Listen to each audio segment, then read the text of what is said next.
Hi, it's Sarah. I'm sitting here at 10 p.m. and I just need to talk. Something happened today that I can't stop thinking about. Thank you, as always, for being here, for listening to the chaos that is my life. It helps more than you know. So, remember I told you about getting that job offer? I start in 2 weeks, and I've been feeling good about it. Hopeful, even. But today something happened that reminded me that some battles I just can't win with a paycheck. This morning started normal.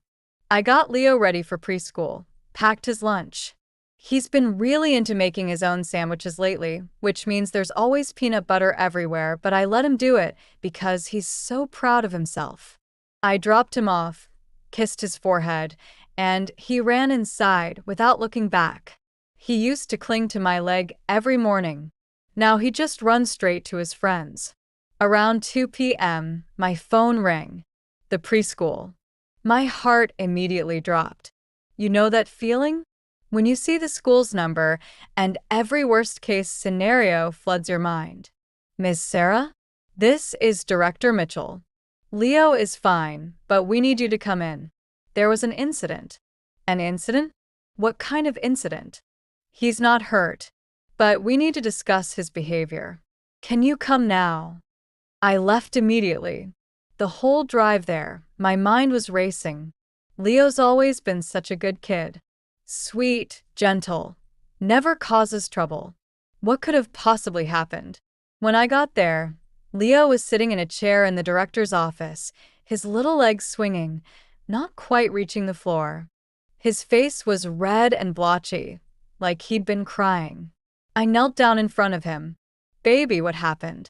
He wouldn't look at me. Director Mitchell spoke carefully. Leo got into a physical altercation with another child today. He pushed Marcus, one of the twins from your building, and Marcus fell and scraped his knee. Leo doesn't hit people. There must be some mistake. I understand, but we have to address this. Both boys will need to apologize. I looked at Leo.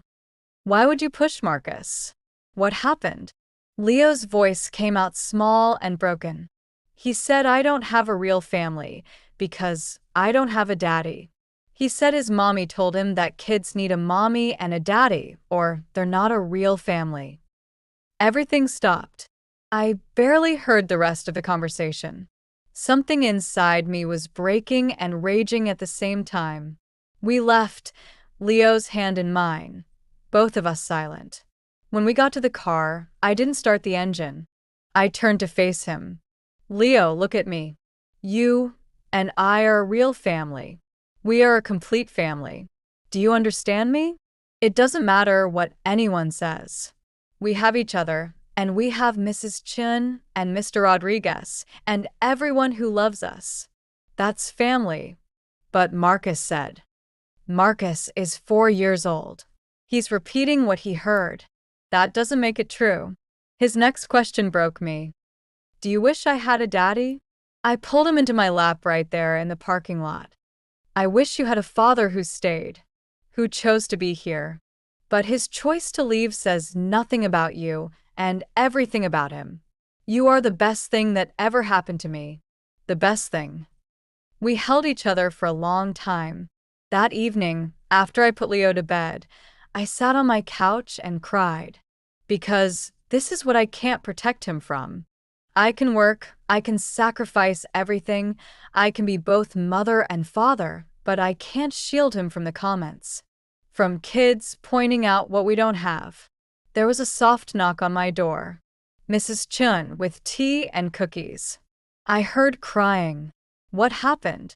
I told her everything. You know, she said slowly, when my husband died 30 years ago, my daughter was 6. People said terrible things. That she would grow up damaged. That she needed a father figure. What did you do? I raised her anyway. And she is a doctor now. Happy, successful, kind. Because I loved her enough for 2 parents. Just like you love Leo enough for 2 parents. But what do I tell him when kids say these things? You tell him the truth.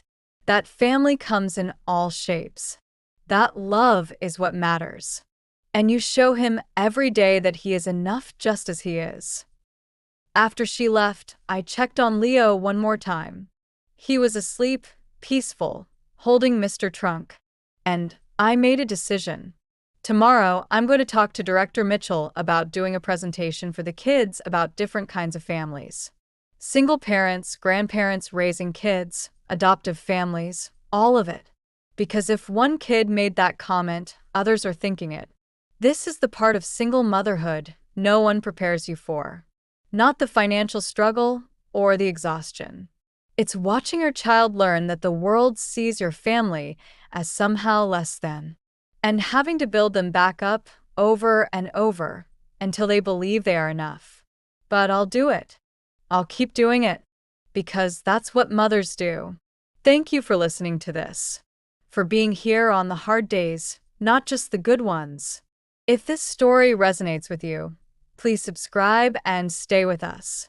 There are so many of us out there raising kids alone, and we need to know we're not alone. I'll be back soon. Until then, Sarah.